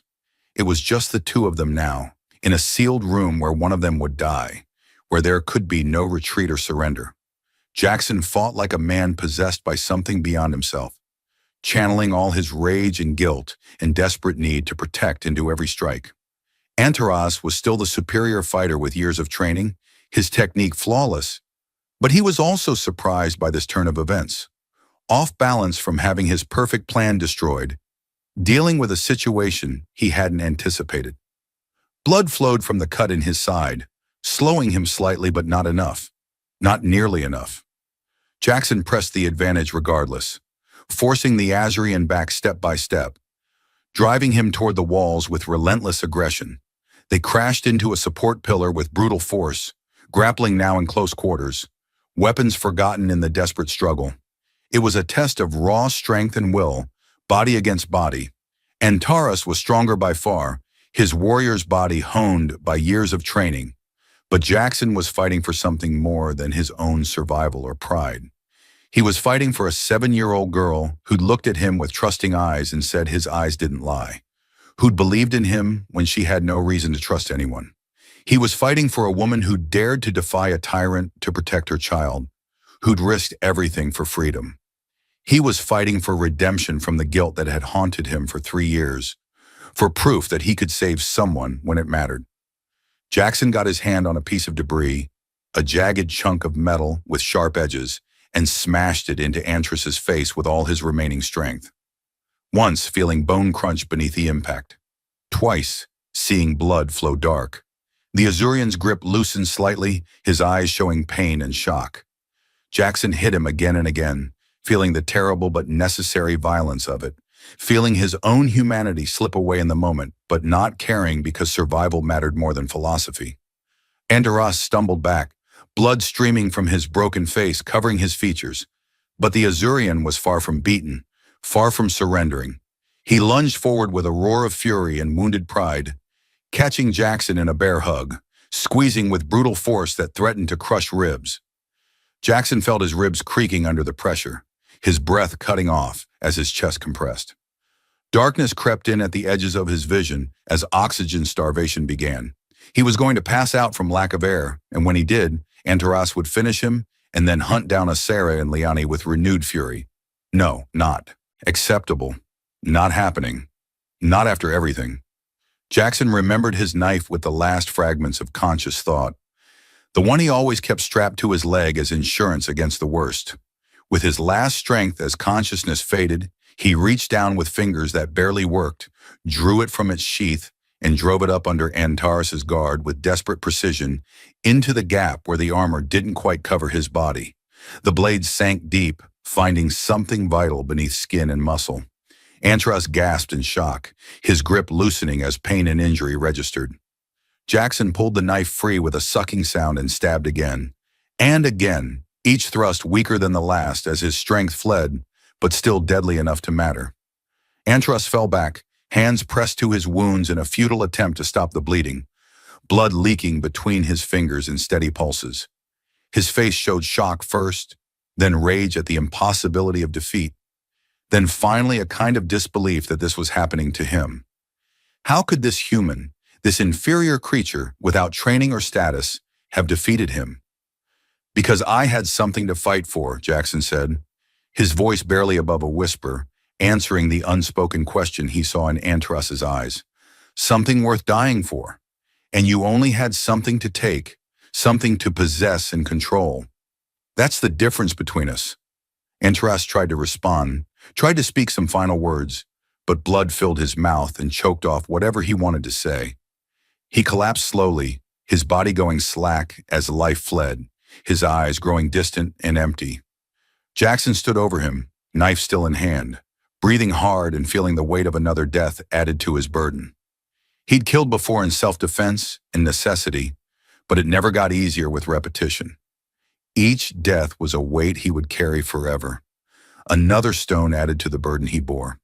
But this weight, he thought, as he looked down at the tyrant who'd terrorized his own family, this one he could live with because the alternative would have been so much worse. The blast door groaned and began to rise slowly, its mechanisms responding to new commands. Asira stood on the other side with Liani clinging to her good arm, both of them alive and safe. Behind them were the bodies of two Azurian warriors, killed by the station's automated defenses when they'd triggered security protocols, or perhaps by Asira herself defending her daughter. The woman looked at Antares's corpse with an expression that was complex and unreadable, mixing grief and relief and liberation. Then she looked at Jackson with eyes full of gratitude and something deeper. "Thank you," she said quietly, the words carrying weight beyond their simple sound. "Thank you for giving us our freedom, for keeping your promise when you had no reason to care." Jackson nodded, unable to speak past the tightness in his throat, feeling emotions he'd suppressed for years threatening to overwhelm him. He was crashing now as adrenaline faded, leaving behind only pain and exhaustion and a bone-deep weariness. He needed medical attention urgently, needed rest, needed to lie down before he simply collapsed where he stood. "The signal tower," he managed to force out through lips that barely worked. "Did you activate it? Did you get the power running?" "I did," Asira confirmed, her voice carrying cautious hope. "I found the control center exactly where you described it would be. I rerouted power to all the emergency systems, including the communications array. The tower is broadcasting on all frequencies right now. If anyone is listening anywhere in this system, they'll hear our distress call." If anyone was listening, it was a significant if, a gamble on a forgotten planet at the edge of nowhere. But it was all they had left, their last desperate hope. They made their way to the signal tower slowly, Jackson leaning heavily on Asira, despite her injured arm that must have been agony, both of them supporting each other like wounded soldiers. Liani walked ahead of them with her small knife still clutched in one hand, leading the way through corridors she'd memorized during their brief time in the station with a child's perfect recall. The remaining Azurian warriors had either fled the station in terror or were trapped in sealed sections of the complex, no longer a threat to them. They wouldn't be a problem anymore. The tower chamber was at the highest point of the station, built into the cliff face, a room with walls of reinforced glass that looked out over the endless desert spreading to every horizon. The signal equipment was ancient, built to last forever, its components massive and over-engineered in the way of old colony technology that valued reliability over efficiency. Lights blinked steadily across control panels in hypnotic patterns, indicating active transmission that might reach across the stars. Jackson collapsed into a chair that creaked under his weight, his wounds screaming for attention. He couldn't give them yet because staying conscious mattered more. "How long until someone answers?" Asira asked the question they were all thinking. "Until someone answers?" Jackson shook his head wearily, exhaustion making thought difficult. "Could be hours, could be days, could be never if we're truly alone out here." Then we wait, she said simply, her voice carrying determination that refused to give up. She lowered herself carefully into another chair nearby. Liani climbed into her mother's lap despite being almost too big for it, finally allowing herself to be a child again after days of forcing herself to be brave, finally safe enough to cry. Asira held her daughter close with her good arm, rocking her gently, whispering words of comfort in their own language that Jackson couldn't understand, but whose meaning was universal. Jackson watched them, feeling something unknot in his chest that had been tight for 3 years. He'd saved them despite impossible odds. After years of guilt and failure, after the catastrophic failure that had haunted his every waking moment, he'd finally saved someone who needed him desperately. It didn't erase what had happened to his crew, didn't bring back 12 good men who died while he lived, but it proved that he could still make a difference in the world, could still be the person he'd wanted to be before tragedy had buried him alive in more ways than one. The sun set once again, and the temperature plummeted outside the protected chamber toward its nightly extremes. Jackson sealed the tower room's environmental controls, activating the heating systems that ran on geothermal power that would never fail. They huddled together for warmth and comfort, sharing the last of their supplies in a simple meal that tasted like victory. Liani fell asleep against Jackson's shoulder despite his injuries, her small body finally relaxed and peaceful, her breathing deep and steady with the sleep of the truly safe. Asira watched her daughter with an expression of fierce love, mixed with relief so profound it was almost painful to witness. "I thought we were going to die out here," she said softly, not wanting to wake Liani but needing to speak the truth. "For 2 years, every single day, I thought this would be the day Antares caught us. The day I'd have to watch him take my daughter and twist her into something I wouldn't recognize. The day everything I'd fought for would be lost." "She'll never be like him," Jackson said with absolute certainty, despite his exhaustion. "She's got too much of you in her to ever become what he wanted. That kid's got more courage than most adults I've known, more heart than people twice her age. And more importantly, she's got the wisdom to see people clearly." Asira smiled, a genuine expression that transformed her face from merely beautiful to radiant. "She likes you deeply. She's very careful about who she likes, who she trusts after what we've been through. She's learned to read people for survival, but from the moment she saw you, she knew you were different from the others. She told me, 'Don't cry, Mama. Maybe that human will help us.' And she was right about you. She saw your truth when I was still blinded by fear. Smart kid beyond her years. Very smart. Too smart sometimes. She sees things others miss, understands things she shouldn't at her age." Asira's expression grew more serious and thoughtful. "What will you do now, Jackson? After we leave this place and reach safety, will you go back to your solitary life in the desert?" Jackson considered the question carefully, really thinking about his future for the first time in years. He'd been alone for so long by choice, had built his entire life around solitude and penance and isolation. But sitting here in this moment with this woman and child who trusted him enough to let him into their lives, he realized with startling clarity that he didn't want to be alone anymore. The guilt would always be with him, a permanent scar on his soul, and the memories of his lost crew would never fully fade into comfortable distance. But maybe he could build something new alongside the pain. Maybe he could let himself have a future that included other people, that included connection and purpose beyond mere survival. "I honestly don't know," he admitted, his voice rough with emotion. "Haven't thought much beyond keeping you two alive and getting us off this rock." "You could come with us to Havenport," Asira said carefully, her words chosen with obvious thought. "It's a big station, thousands of people from dozens of species, lots of work for someone with your skills and experience. They're always looking for mechanics who know their trade. And," she paused, seeming to gather courage for what she wanted to say, "and Liani could use someone like you in her life permanently, someone who fights for others without being asked, someone with honor and integrity who keeps their promises." Jackson looked at the sleeping child, then at her mother, who watched him with hope in her dark eyes. "You sure about that?" "I'm not exactly good company by anyone's measure. I've got baggage, lots of it, things that will never fully heal." "We all have baggage that weighs us down," Asira said with gentle wisdom. "Every person carries wounds and regrets. The question is whether we let it crush us completely or whether we share the weight with others who care enough to help carry it.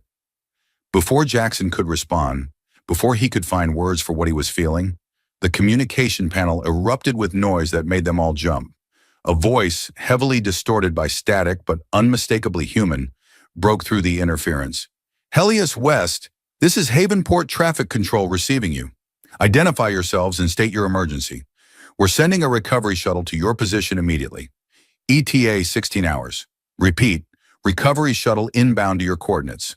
Hold your position and stay safe. They looked at each other with expressions mixing disbelief and overwhelming joy, hardly daring to believe what they'd heard. Rescue. Someone had heard their desperate call across the void. They were going to survive this nightmare after all. Leanne stirred, woken by the commotion and the voices. She looked up at Jackson with sleepy eyes that still carried that ancient wisdom. "Are we safe now?" she asked, her voice small and hopeful. Jackson smiled despite his pain and exhaustion, a real smile that felt strange on his face after so long wearing only grim determination. "Yeah, kid, we're safe now. We made it through." The 16 hours passed in a strange blur of exhaustion and anticipation that seemed both endless and instantaneous. Jackson used the time to treat his wounds as best he could with the station's limited medical supplies that he found in storage. Sarah helped him despite her own injuries, her touch gentle but efficient, despite her broken arm still in its splint. They talked quietly while Liani slept, sharing stories of their lives before this crisis brought them together, learning about each other as people rather than fellow survivors. Jackson told them about his crew in detail for the first time in years, about the cave-in and his guilt, about the guilt that had driven him into the desert, seeking some kind of penance through isolation. Asira told him about her life with Antris in painful detail, about the slow realization that the man she'd married was a monster wearing a mask, about the night she'd taken Liani and fled with nothing but the clothes they wore.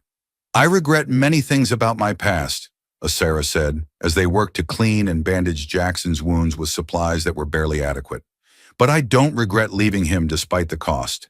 And I don't regret the path that brought us to Riston 9, because it led us to you. Sometimes the worst journeys lead to the best destinations." Leonie, who'd been playing quietly in a corner with some old equipment she'd found interesting and harmless, came over and climbed into Jackson's lap carefully, mindful of his injuries. She looked up at him with those serious, dark eyes that seemed to see straight into his soul. "Will you stay with us after this?" she asked with a child's directness. "I don't want you to go back to being alone in the desert. It makes me sad to think of you out there by yourself." Jackson felt his throat tighten with emotion he couldn't quite name. "I'm thinking seriously about it, kid." "Think faster," Liani said with the kind of blunt honesty only children possess. "Because I already decided you're part of our family now. You saved us and kept your promises. That makes you family." When the shuttle finally appeared on the horizon as a bright speck against the morning sky, Jackson felt a complex mix of emotions washing over him. Relief, certainly, overwhelming relief that they'd survived against such impossible odds, but also sadness to be leaving Riston 9 behind. For all its harshness and brutality, for all the pain it had inflicted, this planet had been his home for 3 years, his place of penance and solitude where he'd tried to make peace with his demons. Leaving it felt like leaving behind a part of himself, like closing a chapter of his life that had defined him. But as he watched Liani's face light up with pure joy at the sight of the shuttle descending, as he felt Asira's hand slip into his with quiet gratitude that needed no words, he realized with perfect clarity that he wasn't leaving anything important behind. He was moving forward towards something new and precious. The past would always be with him as scars and memories, but it didn't have to define his future or limit his possibilities. He could build something new, something worth having, if he had the courage to try. The shuttle landed on the station's main platform in a storm of dust and engine noise that seemed impossibly loud after days of desperate silence. The pilot emerged quickly, a grizzled woman named Ursula, who took one professional look at their battered group and immediately began coordinating medical care with efficient compassion. They were loaded aboard the shuttle with gentle hands, strapped into safety harnesses that felt strange after so long without such comforts. given water and emergency rations that tasted like the finest feast. The shuttle's interior was warm and clean and utterly alien after the brutal primitive conditions of the desert they'd endured. As they lifted off slowly, Jackson watched through a viewport as Helios West fell away below them, already being reclaimed by the sand that would eventually bury it completely. The station had served its purpose one final time, had given them shelter when they needed it most and the means to call for rescue. Now it would return to its long sleep, waiting patiently for the next desperate soul who needed refuge from the desert's cruelty. They climbed through the atmosphere steadily, leaving behind the rust-red surface of Riston 9 that had been Jackson's prison and refuge. Jackson had spent 3 long years on that unforgiving planet, 3 years of isolation and guilt and endless labor. Now, as they broke free of its gravity and entered the black silence between worlds, he felt that terrible weight finally beginning to lift from his shoulders. Not gone, never completely gone, but lighter and more bearable, manageable. The journey to Havenport took 4 days of steady travel. The shuttle docked with a larger transport vessel that made regular runs between Riston 9 and the orbital station, transferring passengers and cargo. The crew were professional and courteous, asking no awkward questions about the 3 battered travelers who'd appeared from nowhere, respecting the privacy that frontier space demanded. That was the way of frontier space, where everyone had secrets. Everyone had a story, and most stories were better left untold unless offered freely. Jackson spent the transit time recovering slowly, letting the ship's automated medical systems repair what his own crude first aid couldn't address properly. The injuries were healing well despite their severity, though he'd carry new scars to add to his extensive collection. He didn't mind the scars anymore. Scars were proof you'd survived terrible things, that you'd endured and overcome when surrender would have been easier. He also spent precious time with Asira and Liani, simply being present with them, learning what it meant to be part of something again after years of isolation.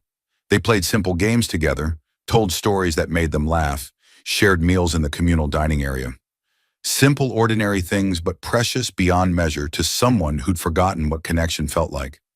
Liani showed him drawings she made of their adventure with colored pencils someone had given her, stick figures battling in the desert.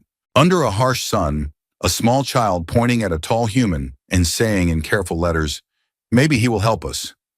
He kept that drawing carefully, folded it, and tucked it into his pocket like a talisman against despair. Havenport Station appeared ahead of them gradually, growing from a distant point of light to a massive wheel rotating slowly against the backdrop of a swirling gas giant. The station was enormous beyond comprehension, easily 10 times the size of Helios West, home to thousands of beings from dozens of species across known space. Ships of every imaginable design clustered around it like insects around a light. Cargo haulers moving goods, passenger vessels carrying people, scientific research crafts studying the gas giant, even a few military escorts maintaining the fragile peace. They docked at one of the station's many arms and disembarked into a corridor full of noise and motion that was overwhelming after the silent desert. After weeks of desperate silence and isolation, the sheer amount of activity made Jackson's head spin. Beings brushed past them in both directions, hurrying about their business with single-minded focus. Blue-skinned Azurians like Asera moving with elegant grace, green-scaled reptilians that towered over humans, furry quadrupeds that moved on their knuckles with surprising speed, and many others Jackson couldn't even begin to classify or name. And humans, plenty of humans, reminding him that he was no longer alone among aliens. The station authorities processed them efficiently with practiced bureaucracy, providing temporary housing and work permits without excessive questions. Asira was designated as a refugee with dependent child, granted full protection under Havenport's strict neutrality laws. No one could touch her here legally. No one could drag her back to face Azurian justice or Antares's surviving relatives seeking revenge. She was free, truly free, for the first time in years. Jackson was processed as a frontier worker, his skills as a mechanic immediately in high demand. The station administrator, a portly human named Nigel with an impressive mustache, offered him a permanent position on the spot, maintaining the station's environmental systems and mechanical infrastructure. The pay was generous, the work was steady and meaningful, and most importantly, he'd be able to stay close to Asara and Liani. They were given adjoining quarters in one of the station's residential sections, small but comfortable rooms with real beds and running water and temperature control that seemed like impossible luxury. After weeks in the brutal desert, after years in a cramped transport rover, it felt like paradise beyond measure. Their first night on Havenport, Jackson stood at the viewport in his quarters, looking out at the stars scattered across the darkness like diamonds on black velvet. So many of them, uncountable billions scattered across the universe. Each one possibly with planets circling them, with people living their lives with stories unfolding. He'd spent so long looking at sand and the stone that he'd almost forgotten how beautiful the universe could be when you looked up instead of down. A knock at his door pulled him from his contemplation. He opened it to find Liani standing there in sleeping clothes, her small face troubled. "Can't sleep?" he asked gently. She shook her head, dark hair falling into her eyes. "I had a bad dream, that we were still in the desert being chased, and Father found us. And you weren't there to help us this time." Jackson knelt down to her level, making himself smaller and less intimidating. "That's not going to happen, kid. Your father's gone forever, and I'm not going anywhere. I made you a promise." "Promise?" Her voice was small and uncertain. He met her eyes, those dark, knowing eyes that saw so much. "I promise I'm staying right here with you and your mama, for as long as you want me around." She studied his face with that unnerving intensity, then nodded slowly, satisfied by what she saw. "Mama says you're going to stay with us permanently. She says you're part of our family now, if you want to be." Jackson felt that tightness in his throat again, that unfamiliar emotion threatening to overwhelm his carefully maintained composure. "Is that what you want, Liani? For me to be part of your family?" "Yes," she said with simple certainty, no doubt in her voice. "Because you saved us when you didn't have to. And because your eyes don't lie, they never have. And because—" She paused, searching for the right words.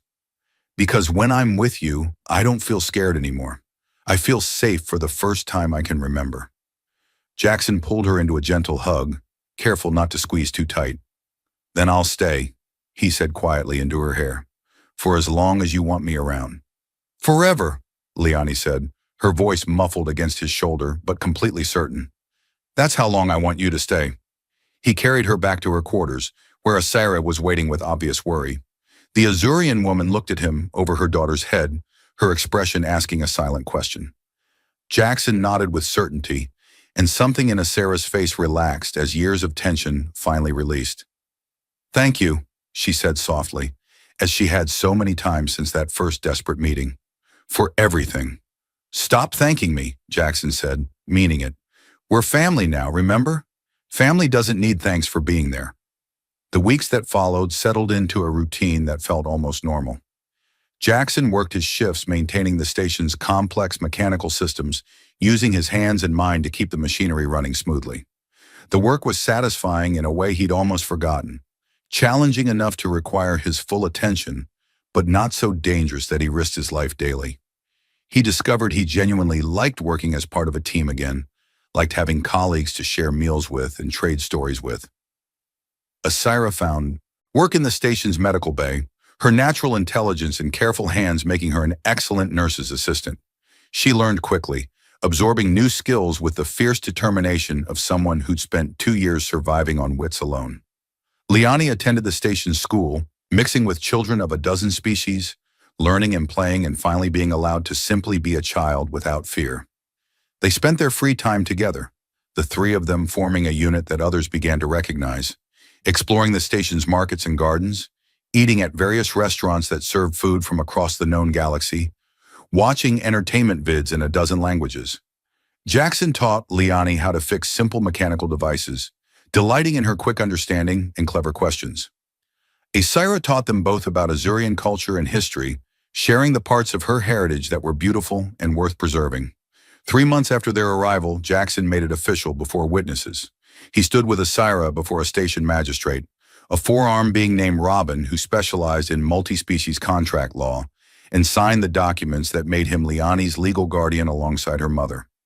It wasn't marriage in any traditional sense, But it was a commitment and a promise that he would be there for this child and her mother, that he would protect and provide and be present no matter what came. Liani, who'd been watching the proceeding with her usual serious intensity, finally smiled when the paperwork was complete. "Now you really are my family," she said, taking his hand in one of hers and her mother's hand in the other, linking them together. "Forever and always." "Forever and always," Jackson agreed without hesitation, and meant it with his whole heart. That night, standing once more at the viewport with Asira beside him and Liani asleep in the next room, Jackson Reyes allowed himself to believe in the future for the first time in 3 long years. The guilt of his past failures would always be part of him, woven into the fabric of his soul like scars into skin. But alongside that pain was something new and precious: hope, connection, purpose beyond mere survival. He'd gone into the desert to hide from himself, to punish himself, to live in isolation as penance for his failures. But the desert had given him back his life in the most unexpected way, had put 2 desperate refugees in his path who needed exactly what he could offer. In saving them, he discovered he was worth saving too. Asira's hand found his, her blue fingers intertwining with his darker ones in a gesture that had become familiar and comforting. "What are you thinking about?" she asked quietly. "That I'm home," Jackson said with simple honesty. "Finally, after all these years of wandering, I'm home." She leaned against him, and they stood together in comfortable silence, watching the stars wheel slowly past the viewport. Below them, the gas giant swirled in endless storms of unimaginable beauty. Around them, the station hummed with life and activity and purpose. And inside these quarters, a small blue-skinned girl dreamed peacefully, knowing she was safe, knowing she was loved, knowing she had found her own home at last. Jackson Reyes had spent 3 years in the desert, 3 years of solitude and guilt and endless sand. He'd gone there broken, convinced he deserved nothing better than isolation and hard labor as punishment for his failures. But Riston 9, harsh and unforgiving as it was, had given him one last precious gift: the chance to be a hero when it mattered most, the opportunity to save lives instead of mourning the ones he'd lost. And in accepting that chance, in choosing to help 2 desperate refugees fleeing across an alien wasteland, he'd found something he'd thought was lost forever: a reason to keep going, people to care about deeply, a family to call his own. The desert had tested him severely, nearly killed him multiple times, but in the end it had given him back his life and his purpose. Some wounds never fully heal, Jackson knew from hard experience. The scars remain forever, visible or hidden, marking where you've been and what you've survived.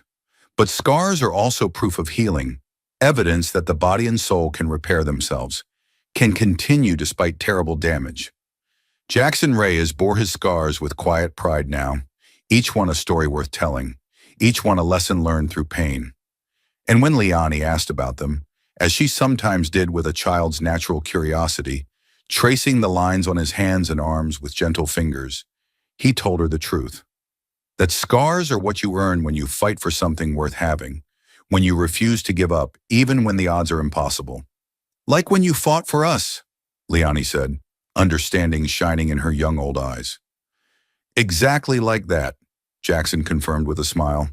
And standing there in the warm light of their quarters on Havenport Station, surrounded by the quiet sounds of a family at rest, Jackson Reyes finally let himself believe what he'd been too afraid to accept before: that he was worthy of forgiveness, that he deserved this second chance at happiness, that he had earned the right to be happy through his actions and his sacrifice.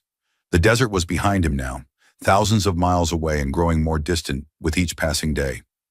But he would never forget it, never forget the lessons it had taught him about endurance and sacrifice and the strength it takes to keep moving forward when everything seems hopeless.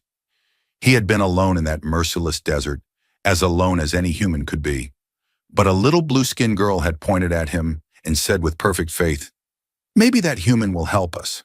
And in choosing to help, in choosing to be the person she saw when she looked at him with those trusting eyes, Jackson Reyes had finally found his way home. Not to a place on any map, but to the people who mattered most, to the family he'd built from the ashes of his past, to a future that, for the first time in years, looked bright with possibility instead of dim with guilt. The stars wheeled overhead in their eternal dance, endless and beautiful. And Jackson stood beneath them with his family, no longer alone, no longer running from his past, no longer broken beyond repair. Just a man who'd found his purpose in the most unlikely place, who discovered that sometimes the desert doesn't destroy you. Sometimes, if you're strong enough and brave enough and lucky enough to meet the right people at the right time, it sets you free to become who you were always meant to be.